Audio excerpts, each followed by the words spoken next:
Smart and legal guidance. Download the application now. नमस्कार दोस्तों, आज इस वीडियो के अंदर मैं आपको बताने वाला हूं जितने भी अपने लॉ ग्रेजुएट्स हैं उनके लिए ना एक वैकेंसी यहाँ पे आई हुई है यूनियन बैंक ऑफ इंडिया के अंदर। यूनियन बैंक ऑफ इंडिया के अंदर यहाँ पे लॉ वालों के लिए भी वैकेंसी निकाली गई है और बहुत सारे लोगों के लिए भी वैकेंसी निकाली गई है। लेकिन आप लोगों को पता है कि हमारा चैनल केवल लॉयर्स के लिए है, लॉ ग्रेजुएट्स के लिए है और अपने लॉ स्टूडेंट्स के लिए है। तो यहाँ पे मैं आपको क्लैरिफाई करना चाहूंगा कि अगर आपने अपनी LLB के फाइनल ईयर के अंदर हो, आप अप्लाई नहीं कर सकते हो। ये बात का हमेशा याद रखिएगा। और दूसरी बात इंपॉर्टेंट कि यहां पर जो एज लिमिट है वो 26 साल का कोई व्यक्ति होगा, 32 साल तक का कोई व्यक्ति होगा, वही व्यक्ति अपना अप्लाई कर सकता है। तीसरी बात, यहां पे जो है रिजर्वेशन भी है। चौथी बात, और जो कि बहुत ज्यादा इंपॉर्टेंट बात है, कि यहां पे आपके पास अपना लॉ की डिग्री के साथ साथ आपने अपने बार काउंसिल के अंदर अपना एनरोलमेंट करा रखा है, वही व्यक्ति अपना अप्लाई कर सकता है। पांचवी बात जो कि बहुत इंपॉर्टेंट है, सबसे ज्यादा इंपॉर्टेंट है, एक्सपीरियंस को लेके यहां पे जो है ना आप लोगों के लिए वकालत का एक्सपीरियंस मांगा गया है। अब यहां पे आपके दिमाग में आएगा, भाई मैं तो नया नया लॉ ग्रेजुएट हूं, क्या मैं अप्लाई कर सकता हूं? मैं आपको बोलूंगा नए नए जो लॉ ग्रेजुएट हैं वो अप्लाई नहीं कर सकते हैं। ये बात को अपना दिमाग में बिल्कुल क्लियर कर रखिएगा। अब दूसरी बात आपके दिमाग में एक और आएगी, भाई फिर मेरा ये वीडियो देखने का क्या मतलब है? ये वीडियो देखने का आपका मतलब ये है कि आपको पता होना चाहिए कि अभी मेरे पास एक्सपीरियंस नहीं है, लेकिन कुछ सालों के बाद में मेरे पास एक्सपीरियंस आएगा और उस एक्सपीरियंस को यूज करके मैं कहां कहां पे अप्लाई कर सकता हूं, और मेरा अगर कोई ड्रीम जॉब मुझे बनाना है लॉ के प्रोफेशन में, मैं कौन सी बना सकता हूं, मेरे को कौन से एग्जाम की तैयारी करनी पड़ेगी, अगर मेरे को बैंक के अंदर अपना लॉ ऑफिसर बनना है तो क्या क्या एलिजिबिलिटी क्राइटेरिया मुझे फॉलो करना पड़ता है, और कौन से पेपर की मेरे को कमांड रखनी पड़ती है, किस तरह का पेपर होता है, कब फॉर्म निकलते हैं, क्या होता है। इस सारी चीजों के लिए आपके लिए ये वीडियो देखना इंपॉर्टेंट है। याद रखना, ये बताता नहीं है कोई भी चीजें, बस वैकेंसीज आती हैं, बच्चे लोग फॉर्म भरते हैं, पेपर जिसको आता है वो देता है, बट कोई अपना ड्रीम नहीं बनाता इन जॉब्स को, जो कि गलत बात है। आप केवल वकालत वकालत वकालत एक अपना प्रोफेशन तो बना सकते हो, लेकिन वकालत के अलावा या वकालत के एक्सपीरियंस को इस्तेमाल करके एक अच्छी पोस्ट भी आप ले सकते हो। तो ये याद रखिएगा। सबसे पहली बात, अगर मैं आपको क्लियर रूप में बोलूं तो यहां पे हमारे, अगर मैं 14th नंबर की बात करूं तो ये लॉयर्स के लिए, अगर मैं बोलूं यहां पे, तो यहां पे बोला हुआ है कि हमें मैनेजर की जरूरत है लॉ के लिए, मैनेजर की जरूरत है लॉ के लिए। कितनी वैकेंसी यहां पे वैकेंसी हमारी निकाली गई है 25 वैकेंसी है। ये भी हमारे दिमाग में एक बात क्लियर हो जाती है कि भाई अगर मेरे को यूनियन बैंक ऑफ इंडिया के अंदर लॉ ऑफिसर की पोस्ट चाहिए, लॉ मैनेजर की पोस्ट चाहिए, तो मेरे लिए 25 वैकेंसी अभी 2024 के लिए निकाली हुई है। और अब एक इंपॉर्टेंट बात समझना, इसके फॉर्म जो आपके 3 फरवरी 2024 से खुल चुके हैं। 23 फरवरी 2024 तक आपको ये फॉर्म भरने का टाइम पीरियड है। 23 फरवरी 2024 तक आप अपना अगर फॉर्म भर देते हो तो बढ़िया बात है, अगर नहीं भर पाते हो तो डेट्स क्लोज हो जाएंगी, याद रखिएगा। अब एक और इंपॉर्टेंट बात मैं आपको बता देता हूं, इसके अंदर जो वैकेंसी का अपना क्राइटेरिया है वो कैसे डिस्ट्रीब्यूट करा हुआ है। यहां पे बोला हुआ है कि अगर आप एक शेड्यूल कास्ट वाले व्यक्ति हो, शेड्यूल कास्ट के अंदर हो, तो आपको यहां पे 4 सीटें हैं। शेड्यूल ट्राइब्स के लिए हो तो 2 सीटें हैं, ओबीसी के लिए 7, ईडब्ल्यूएस के लिए 3, जनरल वालों के लिए 9 सीटें हैं। टोटल कैलकुलेट करें तो टोटल 25 सीटें हमारे को देखने को यहां पे मिलती हैं। ये भी मैंने आपको क्लियर शब्दों में बता दिया है। अब इसके अंदर आगे की अगर मैं बात करूं तो यहां पे वो फॉर्म मैंने आपको बता दिया, फॉर्म हमारा 3 फरवरी से खुले गए हैं और 23 फरवरी हमारी लास्ट डेट है। जो इंपॉर्टेंट बातें हैं ना, हर एक बच्चे को अपना फॉर्म भरते दौरान या एडवर्टाइजमेंट देखते दौरान पता होनी चाहिए। ये सब बातें मैं आपको यहां पे बता रहा हूं। अब इसके अंदर और मुद्दे की बात आती है कि सर आप एक्सपीरियंस हमसे बोल रहे थे कि मांगा जाएगा, तो वो कितना एक्सपीरियंस है सर, इसके बारे में भी बता दो। तो मैं आपको कितना एक्सपीरियंस है इसके बारे में मैं आपको बता देता हूं। यहां पे अगर मैं लॉ वाले पे जाता हूं, 14th नंबर वाली हमारी पोस्ट है, 14th नंबर। याद रखना 14th नंबर आपको याद इसलिए रखना है क्योंकि आगे आपको ये चीज काम आएगी। यहां पे आपसे मांगा है लॉ की डिग्री आपके पास होनी चाहिए, मिनिमम 50% आपकी लॉ की डिग्री में होने चाहिए, और अगर आपके पास LLM की डिग्री है बढ़िया है, तो डिजायरेबल है, मैंडेटरी नहीं है। याद रखना मैंडेटरी क्या चीज है, आपके पास मिनिमम 4 सालों का एक्सपीरियंस होना चाहिए एडवोकेसी का। तब आपके पास अगर 4 सालों का एडवोकेट का एक्सपीरियंस है ना, तो आप अपने सीनियर के पास जाके एक एक्सपीरियंस लेटर अपना, उनकी फर्म का नाम होगा, वकील का सिग्नेचर होगा, और यहां पे लिखा होना चाहिए कि बंदे ने हमारे साथ 4 साल कॉन्टिन्यूअस प्रैक्टिस का कामकाज करा है, और सिविल में करा है, क्रिमिनल में करा है, वगैरह वगैरह, कोई भी डोमेन में करा हो वो लिखा होना चाहिए। ये अगर आपके पास सर्टिफिकेट होगा तो आप इस सर्टिफिकेट की मदद से इस पोस्ट के लिए बहुत आसानी से अप्लाई कर सकते हो। अप्लाई करने के लिए अपना ऑफिशियल वेबसाइट है यूनियन बैंक ऑफ इंडिया की, जो मैं आपको अभी शो भी करूंगा, और डिस्क्रिप्शन बॉक्स के अंदर आपको लिंक भी मिल जाएगा। याद रखना कि डिस्क्रिप्शन बॉक्स के अंदर 2 तरह के लिंक होते हैं, एक तो नोटिफिकेशन का, दूसरा होता है अप्लाई नाउ का। अप्लाई नाउ पे आप क्लिक करोगे तो आपको अप्लाई नाउ का प्रॉपर लिंक खुलेगा। अगर आप नोटिफिकेशन पे लिंक पे क्लिक करोगे तो ऑफिशियल नोटिफिकेशन आपके लिए खुलेगी। तो इस बात पे गौर करिएगा, ठीक है। तो ये अपना सिंपल सा एलिजिबिलिटी क्राइटेरिया है। ठीक है, यहां पे हमारे को समझ में आ जाता है। एज लिमिट मैं आपको बता चुका हूं, आप इसको पढ़ भी सकते हो। ठीक है, ये आपको समझ में आ गया। एक्सपीरियंस सबसे 4 साल का मांगा हुआ है। और रिजर्वेशन के लिए मैंने आपको कहा था कि 5 साल का रिजर्वेशन है, 3 साल, 10 साल, 5 साल, 5 साल। और इसके लिए आपको रिजर्वेशन का अपना सर्टिफिकेट भी जमा कराना पड़ता है। अगर आप बोल रहे हो कि भाई मैं शेड्यूल कास्ट का हूं, शेड्यूल ट्राइब्स का हूं, ओबीसी का हूं, ईडब्ल्यूएस का हूं या कोई डिसेबिलिटी का हूं, तो उसका सर्टिफिकेट आपको जमा कराना मैंडेटरी होगा, जब तो रिजर्वेशन क्लेम होगी। और यहां पे आप ऑल इंडिया लेवल की रिजर्वेशन क्लेम कर सकते हो। याद रखना, आप इंडिया के कोई भी कोने में रहते हो, इंडिया के किसी भी कोने से आपने एलएलबी करी है, आप आराम से इसका फॉर्म अप्लाई कर सकते हो। हिंदी वाले हो तो भी, इंग्लिश वाले हो तो भी। ये भी आपका डाउट क्लियर हो गया, क्योंकि कमेंट बॉक्स के अंदर बच्चे लोग ये भी अपना डाउट मुझसे पूछते हैं। यहां पे आपको और क्लियर हो गया। अब यहां पे मैं एग्जामिनेशन या सिलेक्शन का स्कीम आपको बता देता हूं। देखो, यहां पे प्रोबेशन आपका 2 साल का होगा। 2 साल का आपको प्रोबेशन पीरियड पे रखा जाएगा, जिसको हम बोलते हैं ट्रेनिंग पीरियड के लिए, कि बंदे को हमने हायर तो कर लिया है, क्या ये कामकाज कर भी पा रहा है 2 सालों के लिए। दूसरी बात, आपसे 2.5 लाख रुपए का जो है 3 सालों तक के लिए आपका यहां पे बॉन्ड भरवाया जाएगा। 2.5 लाख रुपए का 3 सालों तक के लिए आपसे बॉन्ड भरवाया जाएगा कि आप 3 सालों तक नौकरी नहीं छोड़ सकते हो।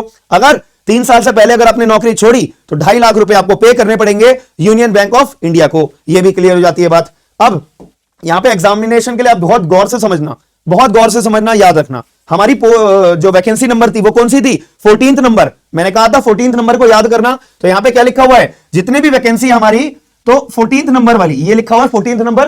तो अगर मेरे को 14th नंबर वाली वैकेंसी देनी है तो मेरा जो पेपर होगा, मेरा पेपर बस एक होगा, प्रोफेशनल नॉलेज का मेरा पेपर होगा, बात खत्म। ना ही मुझे क्वांटिटेटिव एप्टीट्यूड का पेपर देना है, रीजनिंग का पेपर मुझे नहीं देना है, वगैरह वगैरह। जो कोई भी पेपर मेरे को किसी अन्य पोस्ट में देने पड़ते हैं वो मुझे नहीं देने। मेरा पेपर केवल एक होगा, प्रोफेशनल नॉलेज का, यानी कि प्रोफेशनल नॉलेज मतलब कानून की जानकारी का। अगर आप आरबीआई के अंदर वैकेंसी अपना लॉ ऑफिसर की जो आरबीआई के अंदर आती है, इसकी तैयारी अगर आप करते हो, या कोई भी अन्य हमारी जो आती है आईबीपीएस की हमारी फॉर्म्स आते हैं, ठीक है, इसमें जो अपना सिलेबस होता है वही आपका सिलेबस जो है यहाँ के यूनियन बैंक ऑफ इंडिया की वैकेंसी के लिए आपका सिलेबस होगा। हालांकि यहां पे इन्होंने नोटिफिकेशन में या अनदर कोई लिंक में सिलेबस नहीं मेंशन करा हुआ है, बट याद रखिएगा आपका सिलेबस केवल आरबीआई के अंदर कोई लॉ ऑफिसर की पोस्ट आती है, आईबीपीएस के अंदर जो लॉ ऑफिसर की पोस्ट आती है, इनका जो अपने आप का सिलेबस होता है।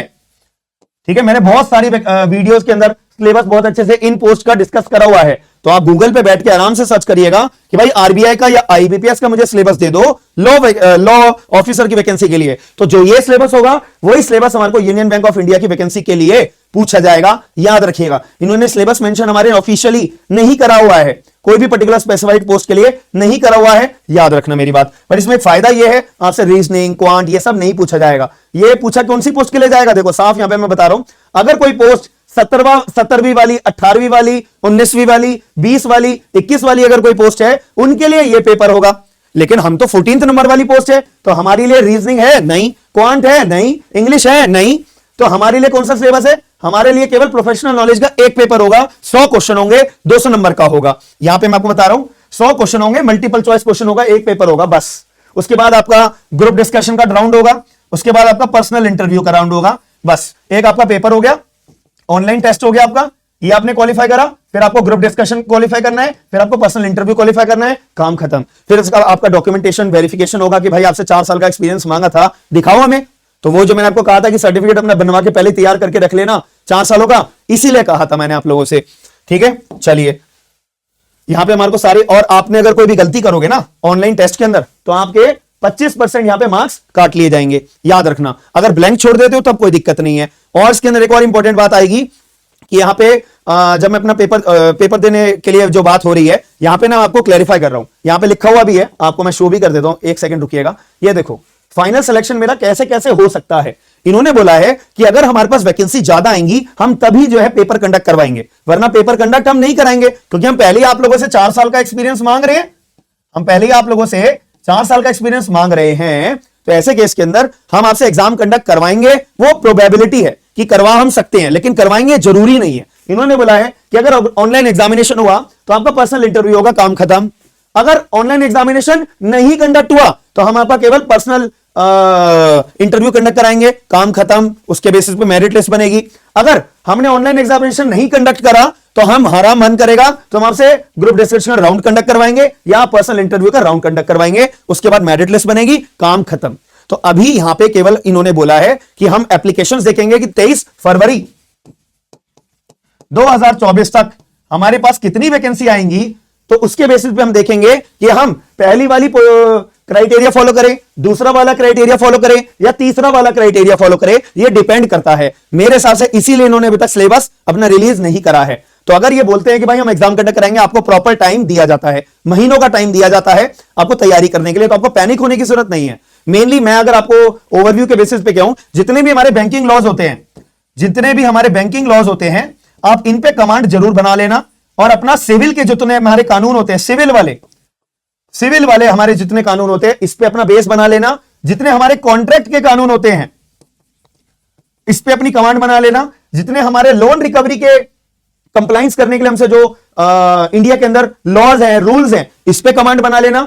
और अपना टीपीए पे कमांड बना लेना, अपना कॉन्ट्रैक्ट एक्ट पे कमांड बना लेना, एसआरए पे कमांड बना लेना, सेल्स ऑफ गुड्स एक्ट पे कमांड बना लेना, इंडियन पार्टनरशिप एक्ट के ऊपर कमांड बना लेना, और जो हमारे बैंकिंग लॉज है इसके ऊपर कमांड बना लेना। अगर इस पे कमांड बना ले तो आपका 80% से लेकर 90% तक आपका काम एग्जामिनेशन के लिए पूरा हो जाता है। ये मैंने आपको क्लैरिफाई करना था। It is very very very important. जो आधे से ज्यादा दुनिया आपको YouTube पे वीडियो तो बना के बताएगी, लेकिन एज ए लॉ मैनेजर के लिए कोई स्पेसिफिकली वीडियो बना के ये आपको क्लियर शब्दों में नहीं बताएगा। ये मेरा चैलेंज है, ये आपको मैं क्लियर बोल रहा हूं। अब कोई मेरी वीडियो जो कॉपी करते हैं, जो अपना दुकान चलाते हैं, अगर वो ये अपना बताएंगे तो याद रखना वही कॉपी करके हर कोई अपना देख के बताता रहता है। ठीक है, तो मैं आपको 4 सालों से कंटिन्यूस तरीके से आपकी वैकेंसीज बताता हूं, इंटर्नशिप बताता हूं। सबसे पहले पूरे इंडिया के अंदर मैं ये चैलेंज देता हूं, इंडिया में कोई नहीं बताता था। आप भले ही 2020 से लेके अब 2024 तक का ट्रैक रिकॉर्ड चेक कर लेना कि लॉयर्स के लिए, लॉ स्टूडेंट्स के लिए, लॉ ग्रेजुएट्स के लिए कोई नहीं बताता था वैकेंसीज वगैरह। इंटर्नशिप तो बहुत दूर की बात है।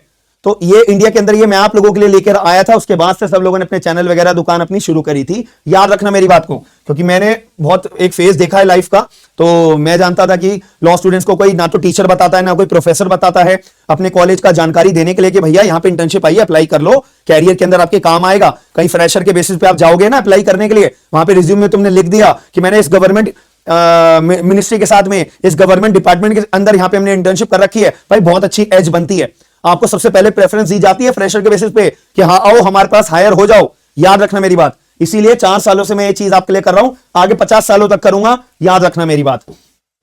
तो ये बात को आपको याद रखना है, और अपना दिमाग इसमें ज्यादा आपको लगाना नहीं है। और नोटिफिकेशन में कुछ भी नहीं है। ये सब इतने सारे फॉर्म कैसे भरना है, कैसे नहीं भरना, आप इनकी वेबसाइट पे जाओगे, ये वाली वेबसाइट है, आप इनकी वेबसाइट पे जाओगे, यहां पे अपना सबसे नीचे जाके आपको रिक्रूटमेंट का पेज मिलेगा। रिक्रूटमेंट पे पेज पे आप जाओगे, अप्लाई नाउ पे ऑप्शन मिल जाएगा, अप्लाई वहां से क्लिक कर सकते हो। आपको इतनी टेंशन लेने की जरूरत नहीं है। डिस्क्रिप्शन बॉक्स के अंदर 2 लिंक मिलेंगे, अप्लाई नाउ, ऑफिशियल नोटिफिकेशन, खत्म बात। अप्लाई नाउ पे क्लिक करोगे, सीधा अप्लाई करो। 23 फरवरी 2024 से पहले ऑफिशियल नोटिफिकेशन पे क्लिक करोगे, ये वाली पीडीएफ आपको इजीली मिल जाएगी। मैंने आपकी सारी टेंशन खत्म कर दी है। फिर भी आपका कोई डाउट बनता है तो कमेंट बॉक्स ओपन है, कमेंट बॉक्स में अपना डाउट पूछ सकते हो। बाकी अगर वीडियो पसंद आई है तो वीडियो को लाइक करके लोगों को अवेयर जरूर करिएगा, कैसे शेयर करने के बाद में। और एक सीक्रेट बात, आप लोग अगर हरियाणा जुडिशरी की तैयारी कर रहे हो ना, देने वाले हो, जीके के अंदर परेशानी है, तो बैच मैंने आप लोगों के लॉन्च करा हुआ है। साथ ही में यहाँ पे आप लोगों के लिए टेस्ट सीरीज भी लॉन्च होने वाली है फ्री ऑफ कॉस्ट। और जो बैच में है बच्चे, उनके लिए तो जीके का मटेरियल होगा, उनके लिए तो अपना सारा का सारा मटेरियल अवेलेबल है, उनके पर्सनल टेस्ट भी हैं। लेकिन अगर आप फ्री में टेस्ट देना चाहते हो तो आने वाले कुछ दिनों में